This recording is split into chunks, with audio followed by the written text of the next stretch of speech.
Terima kasih Anda masih bersama kami. Saudara, Kementerian Pertanian bersama TNI menyalurkan puluhan ton bantuan pangan ke wilayah terdampak bencana di Aceh Tengah dan Bener Meriah. Bantuan disalurkan ke daerah terisolasi dengan menggunakan sepeda motor trail.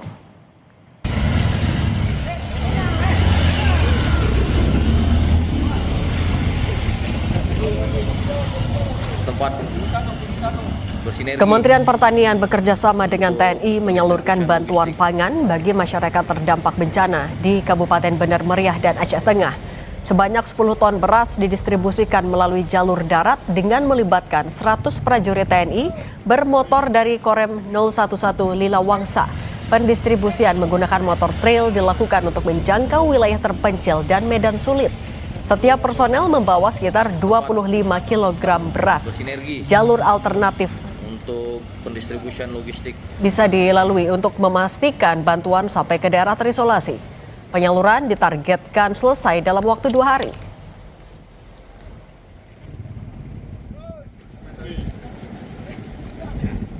Kita juga sudah koordinasi ke Lanut Sultan Iskandar Muda. Hari ini juga akan dikirim 8 ton via Hercules. Ya.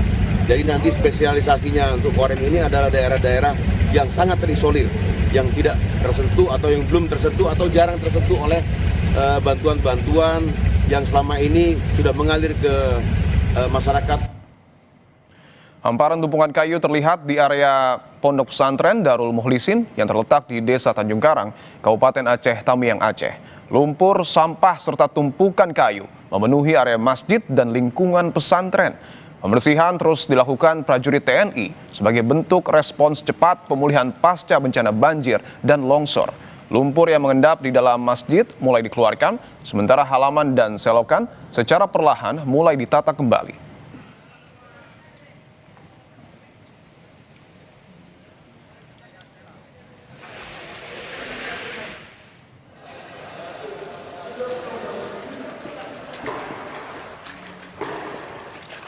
Pemulihan pasca bencana terus dilakukan di daerah terdampak banjir dan longsor. Satgas Penanggulangan Bencana Alam Kodam Iskandar Muda membersihkan Masjid Pesantren Darul Mukhlisin di Desa Tanjung Karang, Aceh Tamiang. Pembersihan dilakukan secara gotong royong dengan mengeluarkan lumpur yang mengendap di dalam masjid. Pembersihan rumah ibadah dilakukan agar aktivitas keagamaan dan kegiatan pendidikan di Pesantren Darul Mukhlisin dapat kembali berjalan normal.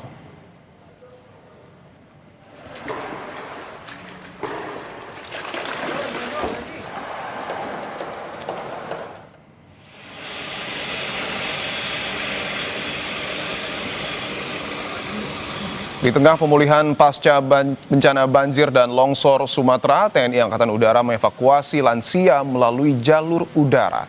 Pasien dievakuasi menggunakan pesawat angkut Super Hercules TNI Angkatan Udara dari Bandara Rembele, Kabupaten Bener Meriah, menuju Lanut Suwondo, Medan. Setibanya di Lanut Suwondo, pasien lansia berusia 85 tahun tersebut langsung dievakuasi menggunakan ambulans menuju Rumah Sakit Murni Teguh, Medan, untuk penanganan lebih lanjut. Pemilihan jalur udara dalam evakuasi ini dinilai efektif untuk mempercepat proses rujukan medis, terutama di tengah keterbatasan akses darat pasca bencana.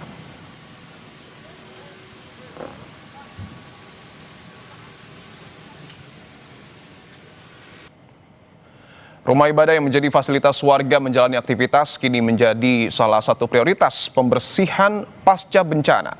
Selain lumpur di area dalam masjid, tumpukan kayu juga mulai dibersihkan. Lalu seperti apa proses pembersihan khususnya di Masjid Pesantren Darul Mukhlisin Aceh Tamiang? Sudah bergabung melalui sambungan Zoom Kolonel Infantri Dimar Batra, Komandan Brigade Infantri 25 Siwah Kodam Iskandar Muda. Pak Dimar, selamat petang.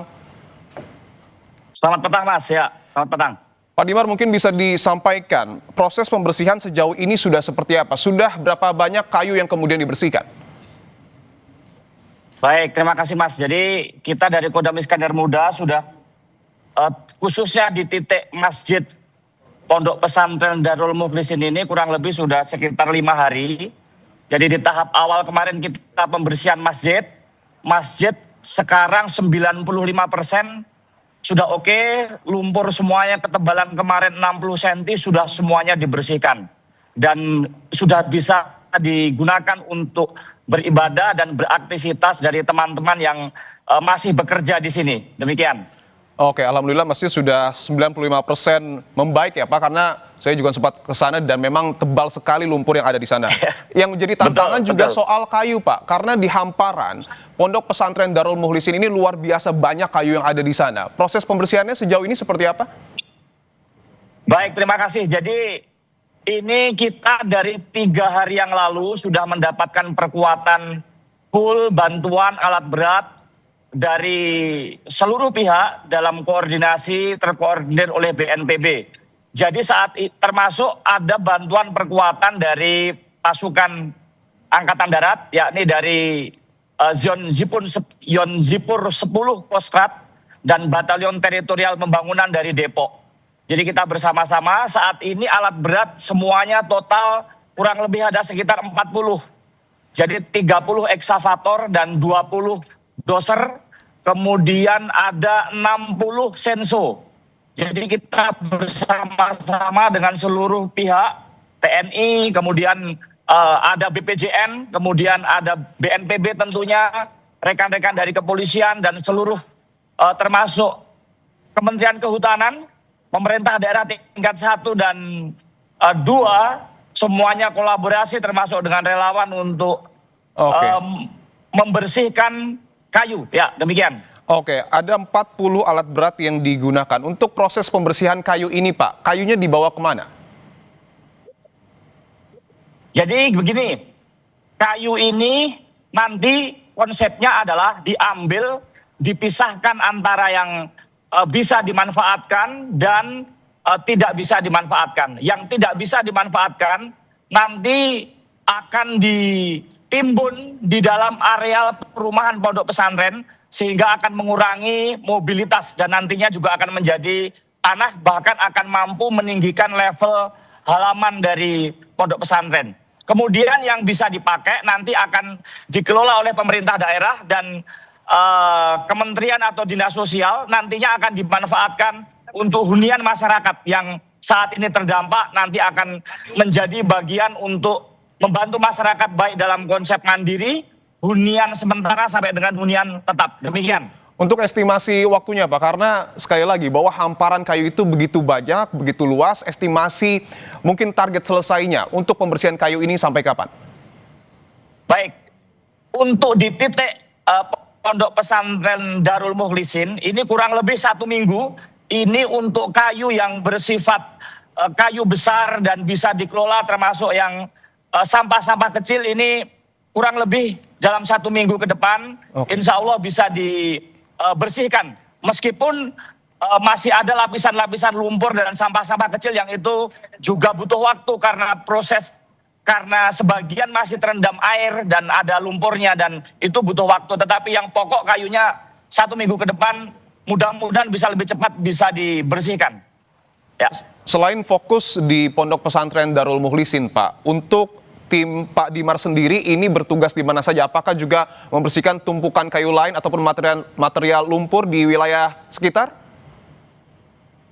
Begini, jadi saya perwakilan dari Kodam Iskandar Muda yang diperintahkan oleh Pangdam untuk menghandle titik pokok yang berada di Kabupaten Tamiang. Jadi pekerjaan kita holistik menyangkut seluruh aspek dan sektor yang berada di Kabupaten Aceh Tamiang. Dari mulai menghidupkan dan aktivasi sektor-sektor publik, PLN, Telkom, akses jalan, RSUD, kemudian termasuk Puskesmas, itu menjadi agenda kita. Dan yang di tahap awal yang cukup krusial di 1 minggu awal adalah dorongan logistik kepada masyarakat kita yang dia terdampak. Karena di 1 minggu awal setelah terbuka akses komunikasi, bantuan logistik itu kurang lebih 1 minggu untuk distribusi sampai dengan titik paling jauh. Bahwa fasilitas umum alhamdulillah sudah dibersihkan, kemudian juga pondok pesantren sudah dibersihkan. Yang jadi tantangan adalah rumah warga. Bahwa lumpur di rumah warga juga begitu banyak, Pak Dimar. Apakah ada target khusus penyelesaian material lumpur di rumah warga? Karena ini juga sempat dikeluhkan oleh sejumlah warga di sana. Betul, jadi begini Mas, tenaga kerja paling banyak yang ada di Kabupaten Tamiang itu adalah masyarakat sendiri. Oke. Jadi ketika kita mengandalkan petugas ini sangat kecil persentasenya. Tetapi yang bisa dilakukan oleh negara dan pemerintah adalah bertanggung jawab terhadap akses pokok seperti jalan, PLN, PDAM, Pertamina, kemudian fasilitas umum, rumah sakit, sekolah, masjid, itu nanti kita handle.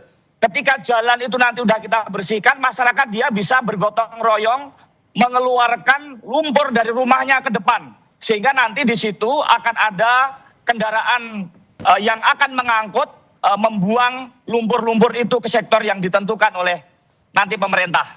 Demikian untuk tekniknya. Oke, bahwa target fasilitas umum ini menjadi fokus dari TNI. Apakah ada target khusus, Pak, berapa lama fasilitas umum di seluruh Aceh Tamiang ini akan dibersihkan dan mudah-mudahan bisa kembali beroperasi? Oke.